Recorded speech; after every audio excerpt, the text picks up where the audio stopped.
1974 would see the founding of the 20th Century Motorcar Corporation. Amidst the 1970s fuel crisis, the company's revolutionary, high-economy flagship sports car, the Dale, was set to change the world forever. The car seemed like something from the future, and to this day it still does. Its specs and low price point would have seemed impossible separate, let alone combined. However, the 20th Century Motorcar Corporation would encounter many seemingly minor inconveniences along the way to making the dream car a reality. Deceit, fraud, criminal investigation, and murder. Sorry, I just realised I said minor inconveniences instead of massive, great, big ones. The story begins with Jerry Dean Michael, a con artist on the run from police for involvement in a counterfeiting operation. Jerry had been evading the police for this since 1961. In 1974, with a wife and 5 kids, Jerry decided to turn his life around.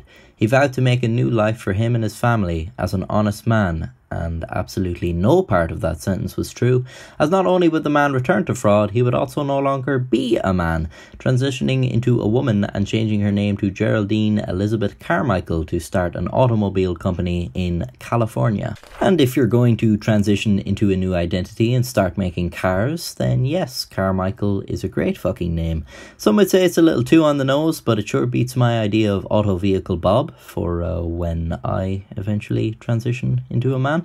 Founding the 20th Century Motorcar Corporation, Carmichael claimed to be a farm girl from Indiana and the widow of a structural engineer from NASA, holding degrees in mechanical engineering and marketing herself. Her visions of her company's flagship vehicle, the Dale, were made concrete by designer Dale Clift. Okay, so already we have too many Dales in this story. Dale Clift designed the car and even built the prototype, and thus would begin the Dale's marketing. The Dale was a 2-seat, 3-wheel, high-fuel economy sports car, 190 inches long, 50 inches high, and weighed less than 1,000 pounds. Its engine, a revamped BMW flat-twin air-cooled 850cc motorcycle engine, could generate 40 horsepower, sending the car to speeds of 85 miles per hour at a cost of only 70 miles per gallon fuel economy. Of course, I am a gangly pasty-faced nerd, so I have no idea what most of that means, but apparently it's good, especially in the 1970s when the USA was experiencing an oil crunch. And the best part, the car was only $2,000. Even in 1974, that was cheap. For comparison, you could get a Volkswagen Beetle for $2,499. According to Carmichael, knocking off a fourth wheel saved £300 of weight and $300 of cost, which certainly raises my eyebrow, which is not easy to do as I have an ungainly retarded face. Raising one eyebrow independently of the other is, for me, a task that requires great concentration, astounding inspiration, frightful vexation, or facial mutation. That's nearly 25% of the car's weight, nearly 15% of the price, so basically the car's weight and costs were almost entirely fucking wheels. I mean, I know there's more to consider, like the structural savings to be made when you cut one of the wheels out, but still, that's very hard to believe. Carmichael would also go on to claim that this lightness would not affect the stability or safety of the car. The low centre of gravity always remained within the triangle of the 3 wheels, making it impossible to tip over, unlike the British Reliant Robin. Carmichael would even go on to claim that the car was so safe, she willingly drove it at 30 miles per hour into a wall, without sustaining any damage to herself or the car. And why would you ever say something so damning? Obviously, fucking obviously, that's a barefaced lie. In what contempt could you possibly hold someone to think they'd believe this absolute fucking horseshit? No, you did not drive your prototype car straight into a wall to see what would happen. No, you fucking didn't. That's not something that honest-to-God warm-blooded human beings do, you absolute lunatic. And no, even if we did give ourselves leave to this imaginary fantasy land where you did this, the car was not undamaged. Why do you regard us in such low status, Geraldine? What made you come to believe we're all shit-flinging spastics that would accept this nonsense? What did we ever do to deserve this vile perception of our intelligence? Of course, this story could be rationally explained, for you see, the car's body was made of rocket structural resin, and not even sledgehammer force could dent or shatter it. Amazing that so much of the car's price was in a single wheel when they made the body out of something that doesn't even exist. Maybe that's why it was so light, most of it was just imaginary. More mechanically savvy people than I have also pointed out that the car's motorcycle engine is shown to be improperly installed in the brochures. It was also claimed the car's electronics were all printed on circuit board with no wires. So everything from the dashboard to the lights were all connected with no wires. This circuit ran the length of the car, did it? Alright. Geraldine was very charismatic, speaking to media outlets, negotiating with car manufacturers, and travelling to auto shows. In her endeavours, she had apparently amassed $30 million for 20th Century Motor Car Corporation. Although the Dale had not entered production, they had a couple of prototypes, only one of which was actually able to move. The other was more or less just a life-size model. Still, Carmichael claimed to have backing from numerous private parties, a plan for a 150,000 square foot assembly plant, over 100 employees on the payroll, and that mass production of the Dale was to begin in 1975. Instead of actually working towards this goal, however, the 20th Century Motor Car Corporation had more important matters to attend to first, like selling stock shares without a permit, or selling the yet realised car to dealerships without a licence. Somehow, questions were only starting to be asked by January 1975 when 20th Century Motor Car Corporation salesman and PR rep William D. Miller was found murdered in his office. He had died of 4 gunshot wounds to the head. The culprit was another company employee who had previously served time with Miller in prison. Geraldine, where did you fucking find these people? What sort of ragtag villains did you have working for you, and how did you manage to keep the whole thing afloat for so long?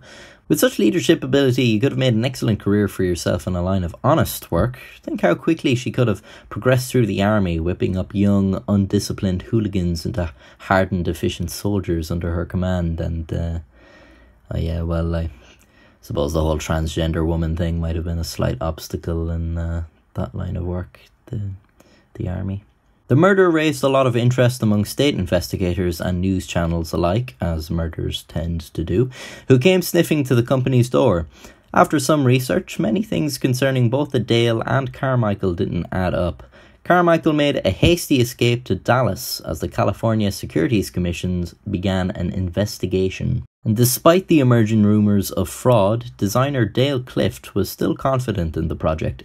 He had been promised $3 million in royalties once the Dale went into production, and clearly he deigned not to wait till his death to put the pennies over his eyes, as he was obviously fucking blind not to see that something was amiss. He received $1,000 in cash and a $2,000 cheque. The cheque bounced. Oddly, Carmichael was still promoting the company from Dallas, even marketing new models. However, it didn't take investigators back in California very long to figure out 20th Century Motor Car Corporation was not all it was cracked up to be. I'd wager that was probably one of the easiest cases they'd ever had. Rocket structural resin? I mean, come on. And the name too, 20th Century Motor Car Corporation?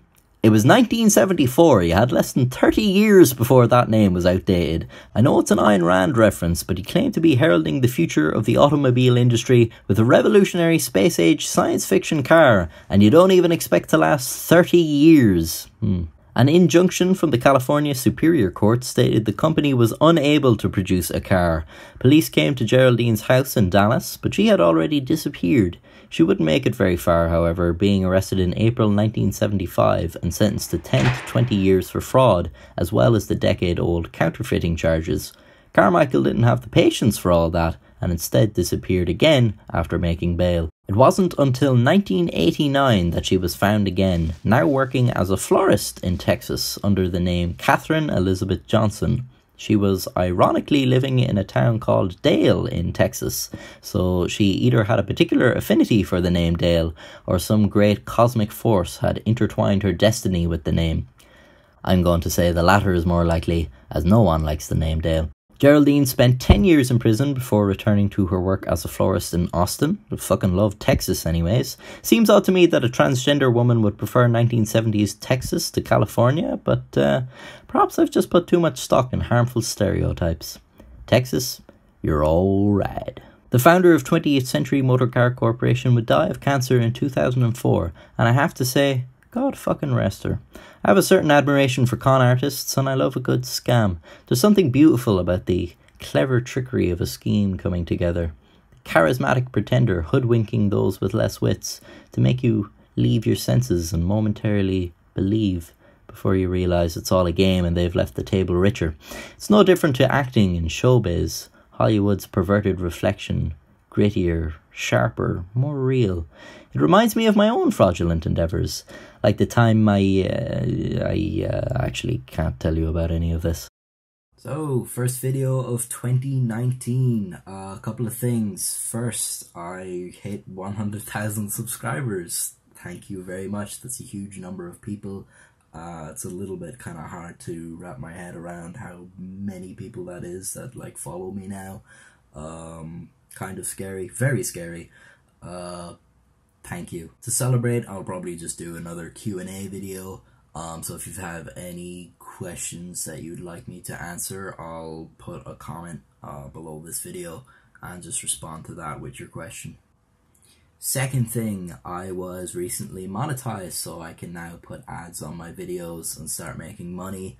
That's really cool. Notice how it happened after I recently complained about it in one of my videos. So there you go, I know what I'm doing. It's the ABCs of business.